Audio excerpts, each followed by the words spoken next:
ce qui va faire éclater la bulle immobilière dans laquelle on est.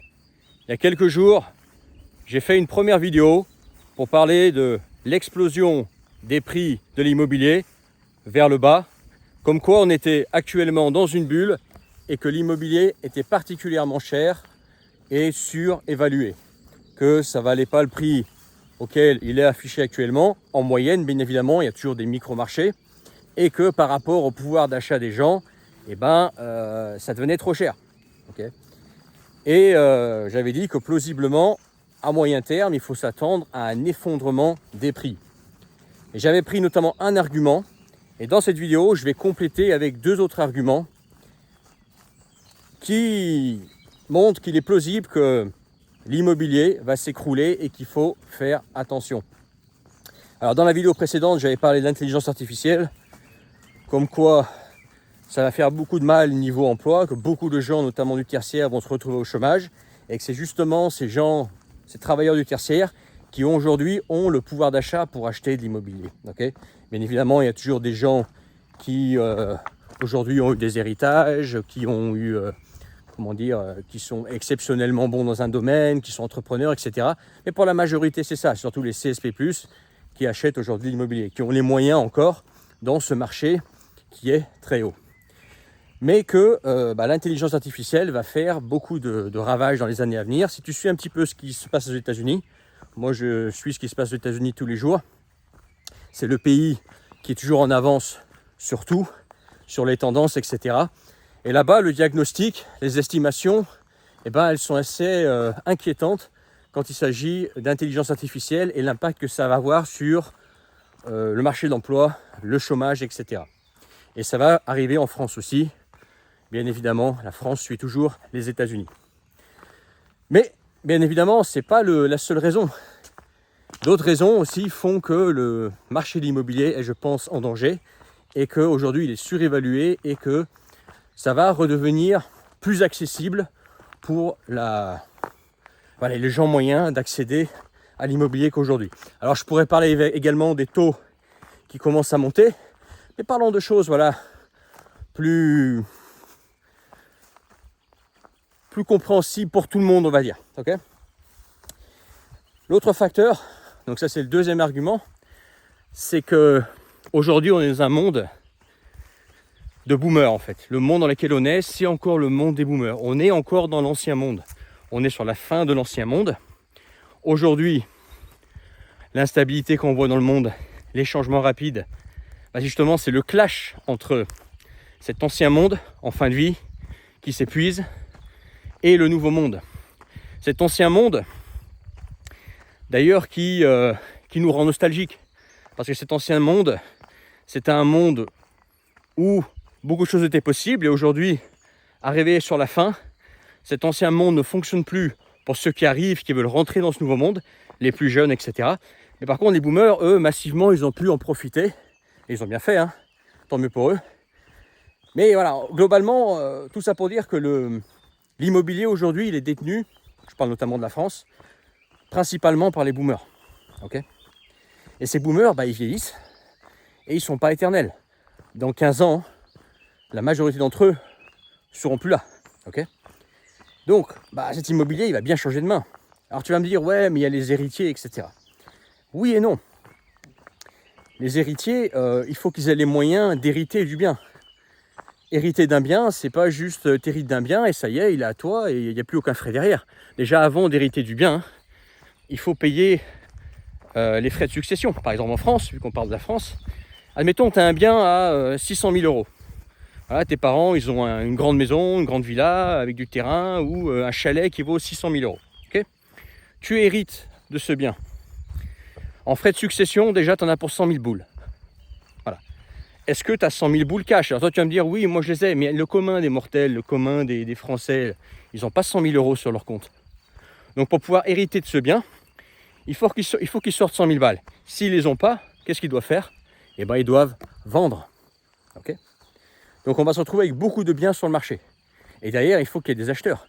Mais si les acheteurs derrière se sont fait ravager par l'intelligence artificielle, n'ont plus les moyens, puisque le coût de la vie augmente rapidement, et voilà, voudraient bien acheter le bien, mais n'ont tout simplement pas les moyens, même s'ils tirent à fond sur la corde, bah, les prix vont baisser automatiquement. Okay, donc en fait, le départ des boomers va faire aussi faire qu'il y a beaucoup de biens qui vont se retrouver sur le marché, beaucoup de biens avec des acheteurs qui n'auront pas forcément les moyens et beaucoup de concurrence, vu qu'il y a beaucoup de biens à vendre. Okay, donc ça aussi, c'est un truc qu'il ne faut pas oublier. Autre chose, et ça c'est le troisième argument, et ça c'est, alors il n'est pas typique de la France, mais il concerne vraiment la France, c'est l'insécurité qui augmente. C'est de plus en plus grave. La France a un gros problème d'insécurité, je ne te l'apprends pas. Okay, alors bon, pas là où je suis en train de me balader, hein, mais dans les villes. Okay, dans les villes, là où l'immobilier est le plus dans une bulle aujourd'hui, parce que tu pourrais me dire, ouais, mais dans la diagonale du vide, par exemple, on peut trouver l'immobilier accessible. Et tout ça, c'est vrai. Mais attention, toutes les campagnes ne se valent pas. Tu serais étonné de voir dans les Alpes, par exemple, comment l'immobilier peut être coté. Okay, oui, effectivement, il n'y a rien. Oui, effectivement, il n'y a pas de boulot dans certains endroits. Mais l'immobilier est hors de prix. Parce que c'est coté, parce que... Voilà, tout ça, bref. Parce que, voilà, tu as les Parisiens, les riches lyonnais qui s'y installent quand ils ont du pognon, etc. pour avoir leur maison de week-end à 1 million d'euros. Voilà. En gros, c'est ça. J'exagère à peine. Pour le million d'euros, j'exagère pas, en tout cas. Ou des étrangers, des Américains, etc. Bref, je parlais des villes. Les villes, c'est là où actuellement où il y a l'immobilier, on va dire, le plus cher. Okay, parce que c'est pourquoi ? Parce que c'est là-bas qu'il y a le travail, pour le moment. Les gens travaillent et la plupart des gens aiment vivre en ville. Si on parle de diagonale du vide, pour eux, c'est ringard. Alors que moi, je préférais vivre dans la diagonale du vide que de vivre à Paris ou à Lyon, personnellement. Hein. Mais bref, c'est pas, ça c'est comme moi, on parle de la moyenne des gens. Ton cas, mon cas, c'est des micro-cas.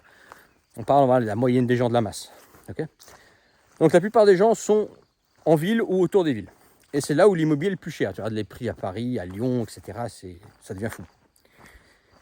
Et l'insécurité, par contre, elle augmente. Alors pour le moment, il y en a qui serrent les dents, qui font semblant de ne pas voir, qui disent qu'il n'y a pas de problème d'insécurité. Ah mais ça va encore, alors qu'ils prennent un Uber pour faire 100 mètres le soir. Enfin, tout ce que je veux dire. Au bout d'un moment, ça va devenir tellement invivable. L'insécurité va devenir tellement terrible que plus personne ne voudra vivre dans certains endroits. Donc potentiellement, tu peux te retrouver avec un bien. Je dis tu, mais voilà, la personne peut se retrouver avec un bien qui sera invendable, que cette personne voudra vendre parce qu'elle se dit mais non, c'est plus possible. Mon quartier, là où je vis, c'est devenu un coupe-gorge. Je veux vendre, je me débarrasse de mon bien et je vais enfin vivre dans cette fameuse diagonale du vide que j'ai méprisée toute ma vie. Mais dans laquelle au moins, je peux me balader tranquille le soir, comme est en train de faire ce YouTuber avec son téléphone à la main. Okay, je ne suis pas dans la diagonale du vide, mais voilà, la diagonale du vide, ça ressemblerait à ça, quoi, le soir, tu vois. Plutôt calme. Et forcément, déjà, tout le monde, enfin beaucoup de gens vont se mettre à vendre dans des endroits qui sont mal famés, donc déjà, compétition, beaucoup de concurrence entre biens. Et puis, les acheteurs, ils vont se renseigner, ils vont se dire, mais attends, mais là, j'achète où ? Là, j'achète dans un coupe-gorge. Ou alors, ils vont entendre le nom du quartier et se dire, mais jamais j'achète là-bas. Donc, le prix de l'immobilier, il ne vaut plus rien. Déjà, ça arrive déjà. Hein. Tu as certains endroits en France où il est difficile de vendre. Même dans mon coin, il y a certains endroits, bon, pas à la campagne, mais dans les villes moyennes, il y a certains endroits où, effectivement, l'immobilier est plutôt accessible. Mais perso, si on me donnait le bien, j'y vivrais pas. Ça, je te le dis. Tu vois, c'est des endroits mal famés. C'est complètement ravagé par le trafic en tout genre, les règlements de compte, la racaille, etc. Tu ne peux pas sortir le soir. Si tu as une femme, je t'en parle même pas. C'est bruyant, etc. C'est affreux. Okay, tu vas pas acheter un bien dans ce genre de quartier, on est bien d'accord.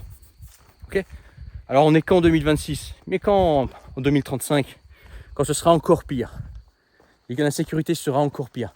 Même ceux qui aujourd'hui ne font dire, il n'y a pas d'insécurité, mais il n'y a rien. Moi, je sais pas, moi, il n'y a rien. Même eux, au bout d'un moment, ça va devenir invivable pour eux. Et ils ne voudront pas y vivre dans ces quartiers. Tu comprends ? Donc, il y en a qui vont se retrouver avec des biens qui vont faire une chute vertigineuse au niveau prix parce qu'ils n'arriveront pas à vendre. Parce que eux voudront se barrer vite. Ils auront besoin de ce pognon pour aller acheter une maison, par exemple, dans la diagonale du vide. Donc, comme ils sont pressés de sortir de ce coupe-gorge, ils vont baisser leur prix. Et comme il n'y a pas d'acheteur en face, ils sont encore obligés de baisser leur prix. Tu vois ? Donc, l'insécurité, c'est pas à négliger. Et cette insécurité, elle peut aussi se propager ailleurs dans le territoire. Avant, l'insécurité, c'était vraiment un problème de grande ville. Ça l'est encore majoritairement, mais même dans les villes moyennes, maintenant, ça commence. On commence à voir, moi je vois les nouvelles, on commence à voir des règlements de compte, des assassinats au couteau, etc. Il y a vraiment des histoires, même dans des villes moyennes, même plutôt petites, qui commencent à se faire de plus en plus nombreuses. Tu vois. Donc peut-être que ça va prendre encore plus d'ampleur que je ne le pense, et on va se retrouver avec un territoire qui sera difficile à vivre, et les gens qui ont les moyens d'acheter cet immobilier à prix fort, c'est eux à qui tu veux vendre. Et ils se diront, non, je vais surtout pas vivre là-bas, moi je vais me trouver un coin sécure.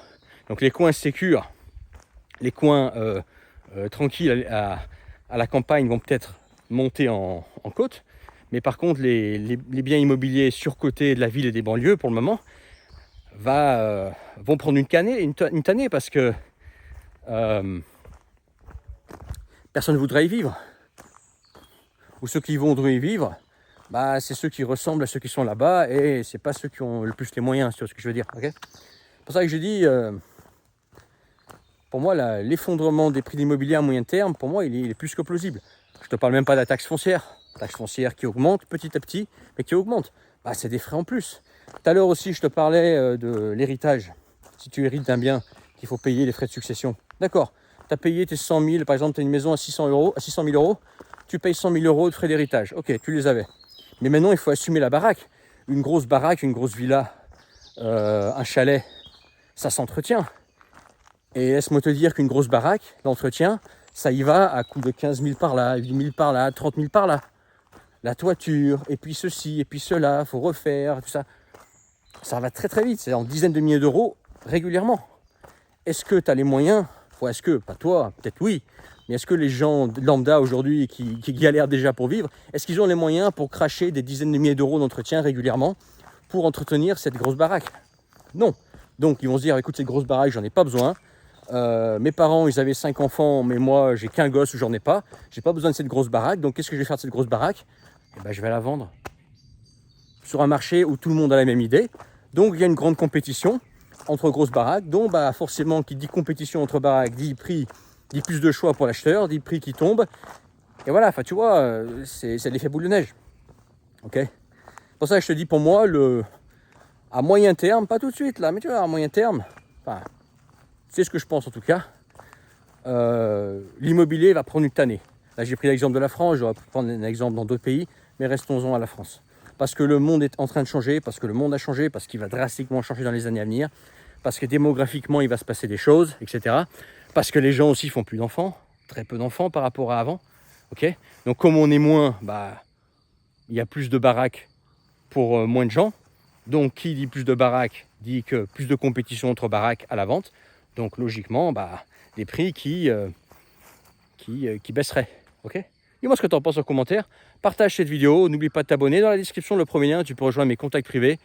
Le canal Telegram, recevoir gratuitement tous mes messages à venir. Et si tu veux qu'on s'appelle toi et moi, tu peux réserver un appel visio avec moi. On parle du sujet que tu veux. C'est dans la description. Tu cliques sur le premier lien, tu t'inscris et tu réserves. Et une fois que tu as réservé, on convient d'une date et d'une heure précise pour se parler. Voilà. Partage cette vidéo, mets ton pouce si ce n'est pas encore fait. Je t'ai probablement déjà dit qu'il fallait t'abonner si ce n'est pas encore fait, fais-le. Et je le répète, c'est pas grave. Et puis à bientôt pour une autre vidéo. Allez, ciao.